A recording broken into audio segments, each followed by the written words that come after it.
आज हम लोग देखने वाले हैं डिस्टेंस और डिस्प्लेसमेंट के बीच में डिफरेंस। डिस्टेंस क्या होता है और डिस्प्लेसमेंट क्या होता है। ठीक है, सबसे पहले डालिए हेडिंग डिस्टेंस। अब ध्यान से देखिए डिस्टेंस होता क्या है। मान लीजिए पॉइंट ए है, पॉइंट बी है। अब पॉइंट ए पे कोई आदमी खड़ा है, अब उस आदमी को पॉइंट ए से पॉइंट बी पे जाना है। तो ये जो आदमी है जिस रास्ते से होते हुए पॉइंट बी पे जाएगा वो उस रास्ते का जो लेंथ होगा, क्या होगा, लेंथ होगा, वो लेंथ क्या कहलाएगा, डिस्टेंस कहलाएगा। फिर समझिए, पॉइंट ए पे जो आदमी खड़ा है वो पॉइंट बी पे जिस रास्ते से जाएगा उस रास्ते की जो लेंथ होगी, लेंथ वो क्या होती है, डिस्टेंस। तो length of path. I hope समझ गए होंगे आप लोग। पॉइंट ए से बी में तक जाने के लिए जो रास्ता चूज किया गया, जो पाथ चूज किया गया, उसकी जो लेंथ होगी, दिस इज कॉल्ड डिस्टेंस। ठीक है, डेफिनेशन लिख लीजिए। द टोटल डिस्टेंस या the total length of path, the total length of path through which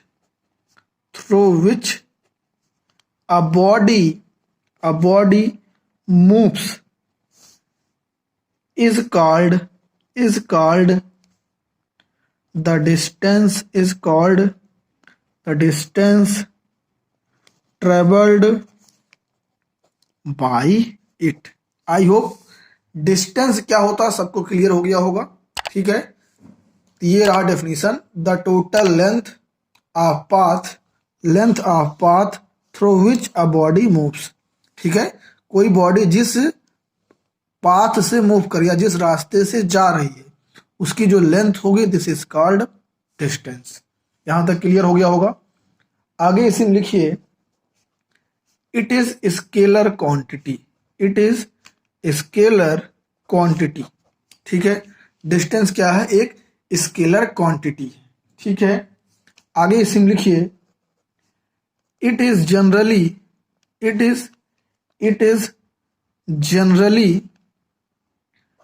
represented by s। ठीक है, s लेटर से हम लोग डिस्टेंस को रिप्रेजेंट करते हैं। आगे लिखिए इसी में, the SI unit of distance. SI unit क्या होती है डिस्टेंस की, मीटर। क्या होती है, मीटर। एंड सीजीएस यूनिट क्या होती है, सीजीएस यूनिट होती है सेंटीमीटर। ठीक, तो ये चीज आपको याद हो जाना चाहिए कि डिस्टेंस क्या होता है। समझ में आ गया होगा। अब आगे डालिए हेडिंग डिस्प्लेसमेंट। क्या डालिए हेडिंग, डिस्प्लेसमेंट। डिस्प्लेसमेंट क्या होता है, ध्यान समझिए। अब डिस्प्लेसमेंट तो बहुत ही ज्यादा आसान, ध्यान समझिए। पॉइंट ए से पॉइंट बी पे जाने के लिए बहुत सारे रास्ते हैं, मतलब अलग अलग रास्ता है। आप इस पाथ से भी जा सकते हैं, आप इधर से जा सकते हैं, आप इधर से घूमते हुए जाइए। तो पॉइंट ए से पॉइंट बी पे जाने के लिए अलग अलग पाथ है, तो मतलब अलग अलग डिस्टेंस भी होगी। यहां तक क्लियर हो गया। तो डिस्प्लेसमेंट क्या होता है, डिस्प्लेसमेंट क्या है, shortest distance between A and B. मतलब पॉइंट ए से पॉइंट बी पे जाने के लिए जो सबसे छोटा रास्ता होगा, क्या होगा, जो सबसे छोटा रास्ता होगा वो क्या कहलाएगा, डिस्प्लेसमेंट। क्या कहलाएगा, डिस्प्लेसमेंट। ठीक है, तो सबसे छोटा रास्ता सिर्फ एक ही होगा। तो किसी भी ऑब्जेक्ट के लिए डिस्प्लेसमेंट क्या होगा, डिस्प्लेसमेंट फिक्स है। डिस्प्लेसमेंट की जो लेंथ है वो फिक्स है। वो क्या है, shortest distance between initial position to the final position. ए क्या है, मान लीजिए इनिशियल पोजीशन जहां से उसने स्टार्ट किया, बी क्या है, फाइनल पोजीशन जहां पे वो पहुंचा। तो उनके बीच का जो सबसे छोटा रास्ता होगा, शॉर्टेस्ट पाथ होगा, दिस इज कॉल्ड डिस्प्लेसमेंट। ठीक है, तो लिख लीजिए definition, the shortest distance between the shortest distance between, इसमें लिखिए the shortest distance from the initial to the final final position of the body. हमने वही बताया, इनिशियल और फाइनल पोजीशन के बीच का जो सबसे छोटा शॉर्टेस्ट डिस्टेंस होगा, दिस इज कॉल्ड डिस्प्लेसमेंट। हमने यहाँ पे एग्जांपल भी दे दिया, आपको समझा भी दिया कि ए और बी के बीच का जो सबसे छोटा रास्ता होगा या डिस्टेंस होगा, दिस इज कॉल्ड डिस्प्लेसमेंट। और डिस्प्लेसमेंट फिक्स है, डिस्प्लेसमेंट अलग अलग नहीं होने वाला है, लेकिन डिस्टेंस अलग अलग हो सकता है। ए से बी पे जाने के लिए अलग अलग रास्ता हम लोग चूज कर सकते हैं। तो हर एक रास्ते का हो सकता है अलग अलग लेंथ हो। जब लेंथ अलग होगी डिस्टेंस अलग होगी, लेकिन डिस्प्लेसमेंट तो सबसे छोटा रास्ता ही होगा। यहां तक समझ में आ गया होगा। आगे डालिए हेडिंग, इसी में आगे लिखिए it is vector quantity. It is vector quantity, ठीक है। वेक्टर क्वांटिटी मतलब क्या होता है, मतलब इसके अंदर मैग्नीट्यूड भी होगा और डायरेक्शन भी होगा, ठीक है। आगे लिखिए it is represented by S. S के ऊपर अगर हमने एरो लगा दिया, क्या लगा दिया, एस के ऊपर हम लगा दिया एरो, तो ये किसका रिप्रेजेंटेशन हो गया, डिस्प्लेसमेंट का। किसका हो गया, डिस्प्लेसमेंट का, ठीक है। इट इसका जो एसआई यूनिट क्या होगा, एसआई यूनिट वही होने वाला है मीटर, एंड सीजीएस यूनिट क्या होगा, सीजीएस यूनिट क्या होगा, सेंटीमीटर, ठीक है। तो ये हमने देख लिया डिस्प्लेसमेंट क्या होता है और डिस्टेंस क्या होता है। अभी हमने सिर्फ और सिर्फ डेफिनेशन देखी है, ठीक है। आगे हम देखने वाले हैं डिफरेंस। अब डाल लीजिए हेडिंग, एक तरफ डाल दीजिए डिस्टेंस, दूसरी तरफ डाल दीजिए डिस्प्लेसमेंट। अब हम देखने वाले डिस्टेंस और डिस्प्लेसमेंट में क्या डिफरेंस है, ठीक है। तो पहला डिफरेंस तो वही है, डेफिनेशन लिख लीजिए, it is the length of path. क्या, length of path. It is the length of path travelled by object, travelled by object in a certain time, in a certain time. जो हमने बताया वही होगा, ठीक है। पहला पॉइंट तो आप डेफिनेशन लिख लीजिए, it is the length of path travelled by object. किसी भी ऑब्जेक्ट के द्वारा जिस पाथ पे मूव किया जाएगा, ट्रेवल किया जाएगा, उसकी जो लेंथ होगी क्या होगी, वो उसको डिस्टेंस कहते हैं। अब इसमें लिखिए डिस्प्लेसमेंट में क्या होगा, it is shortest distance between initial and final position. वही हमने जो बताया था, इनिशियल और फाइनल पोजीशन के बीच का जो सबसे छोटा रास्ता होगा या डिस्टेंस होगा, दिस इज कॉल्ड डिस्प्लेसमेंट। दूसरा पॉइंट भी बहुत ही आसान है, कुछ बताने वाला नहीं है, इट इज स्केलर क्वांटिटी। इसमें लिख लीजिए दूसरा point, it is vector quantity. क्या है, इट इज वेक्टर क्वांटिटी। यहां तक किसी को भी डाउट नहीं होना चाहिए। चलिए तीसरा पॉइंट लिखिए। अब ये थोड़ा सा अच्छा है, ध्यान से देखिए क्या क्या मैं बताने वाला हूं। It depend on the path followed by the object.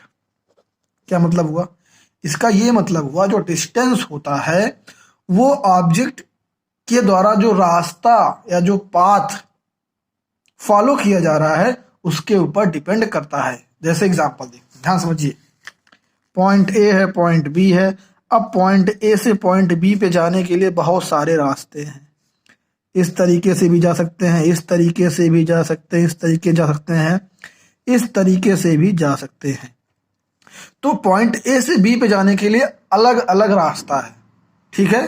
तो मतलब जो डिस्टेंस है, ये हर एक चीज डिस्टेंस है, चाहे आप यहां से इधर से ऐसे जाइए, चाहे ऐसे जाइए। तो जो ये रास्ता चूज किया जा रहा है तो किस पर डिपेंड कर रहा है, ये आदमी जो है, जो ऑब्जेक्ट है, जिस रास्ते से पॉइंट ए से पॉइंट बी पे जा रहा है। तो रास्ता तो अलग अलग हो सकता है।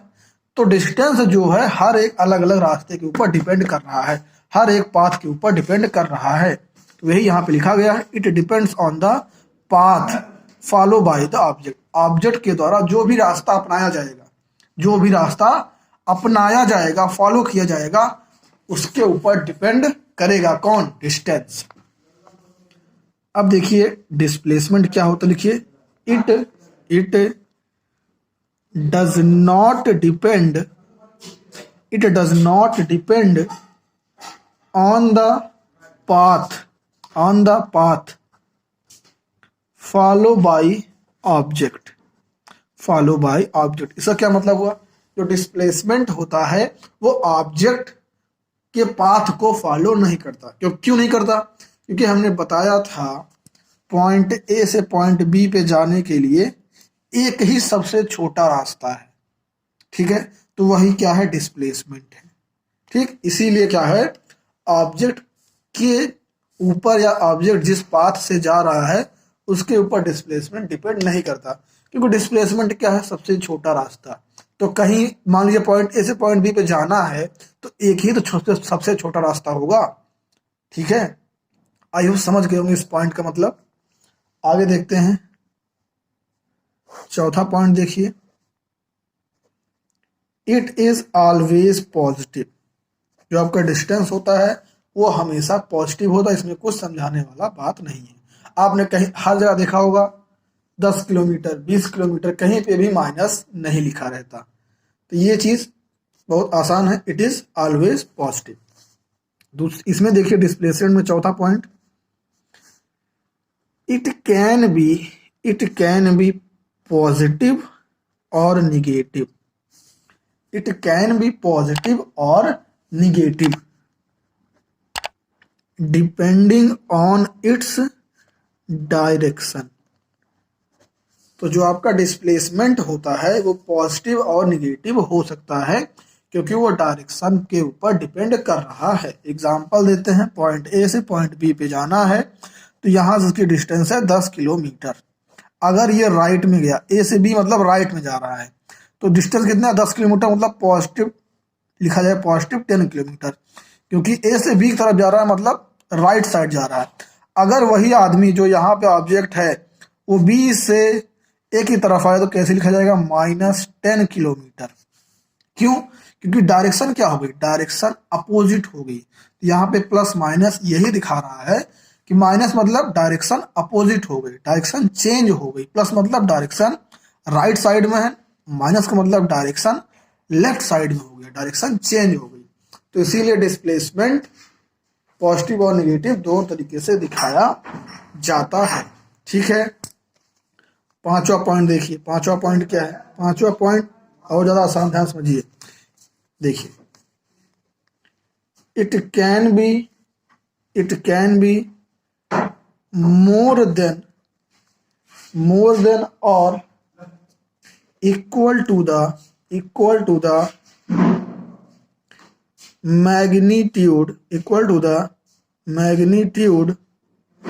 Magnitude of displacement. इसका क्या मतलब हुआ? इसका मतलब ये हुआ जो आपका डिस्टेंस है, डिस्टेंस क्या है? वो डिस्प्लेसमेंट के मैग्नीट्यूड के इक्वल हो सकता है या फिर ज्यादा। क्या हो सकता है?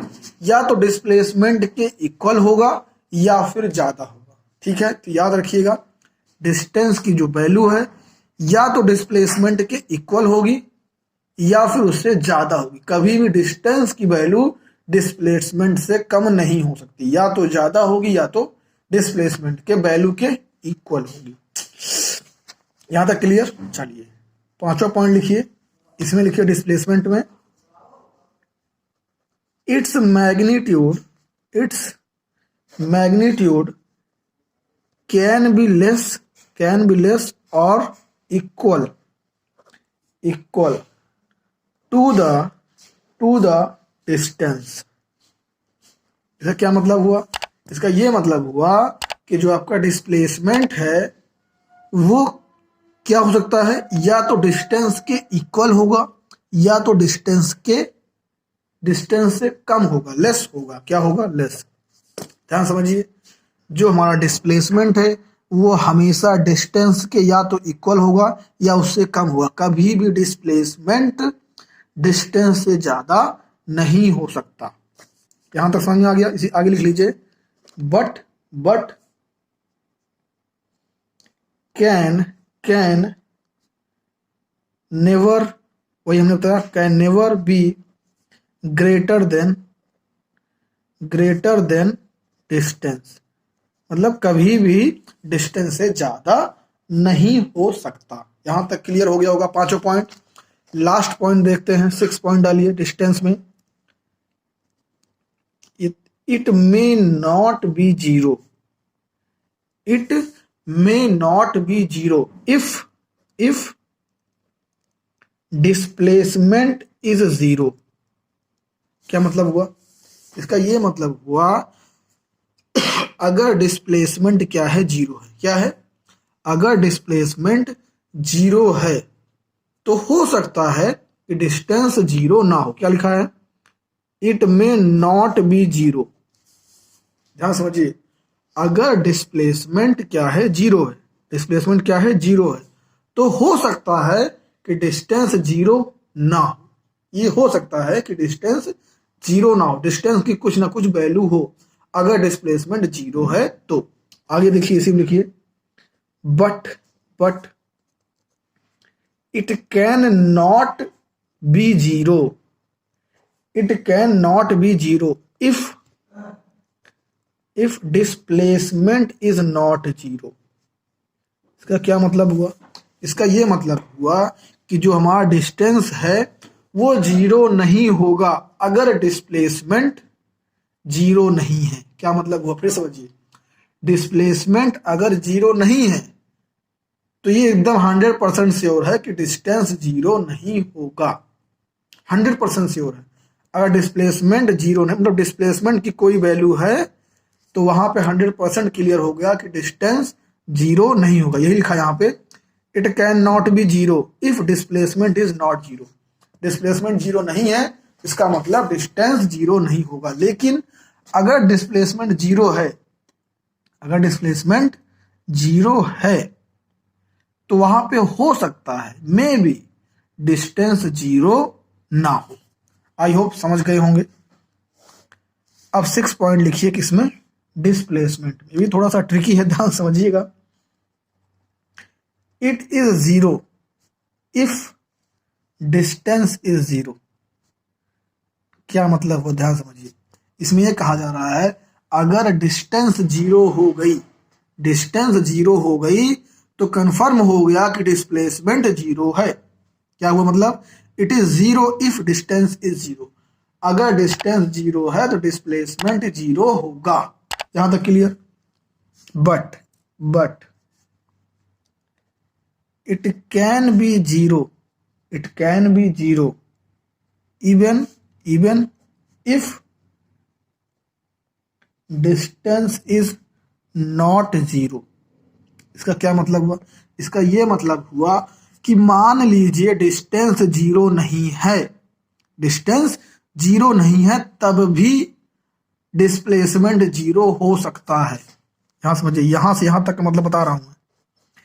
If can be zero, it can B zero even if distance is not zero. मतलब डिस्टेंस की कुछ ना कुछ वैल्यू है, डिस्टेंस जीरो नहीं है, उसके बावजूद भी डिस्प्लेसमेंट जीरो हो सकता है। एग्जांपल देता हूं मैं, ये देखिए, पॉइंट ए है, पॉइंट ए से आप चले और घूम टहल के फिर से पॉइंट ए पे आ गए। ध्यान समझिए, पॉइंट ए से आप चले और घूम टहल के पॉइंट ए पे फिर आ गए। इनिशियल पॉइंट क्या है? ए। ए से आप चलना स्टार्ट किया, घूम टहल के ए पे आ गए, तो यहाँ पे जो डिस्प्लेसमेंट है वो जीरो है। डिस्प्लेसमेंट क्या हो गया? जीरो। क्यों? क्योंकि इनिशियल पॉइंट पे ही घूम टहल के आप फिर आ गए। ठीक है, तो यहाँ पे फाइनल पॉइंट क्या हो गया? इनिशियल पॉइंट हो गया भाई। तो आप जहां से चले थे वहीं फिर आ गए, तो इसका मतलब डिस्प्लेसमेंट हो गया जीरो। लेकिन डिस्टेंस तो कुछ ना कुछ होगा, क्योंकि आपने ये रास्ता तो चूज किया है, ये पाथ है, इस रास्ते की कुछ ना कुछ लेंथ तो होगी। तो इसका मतलब यहाँ पे डिस्प्लेसमेंट जीरो है लेकिन डिस्टेंस कुछ ना कुछ है। आई होप समझ गए होंगे। ठीक है, तो ये था कॉन्सेप्ट डिस्टेंस और डिस्प्लेसमेंट का।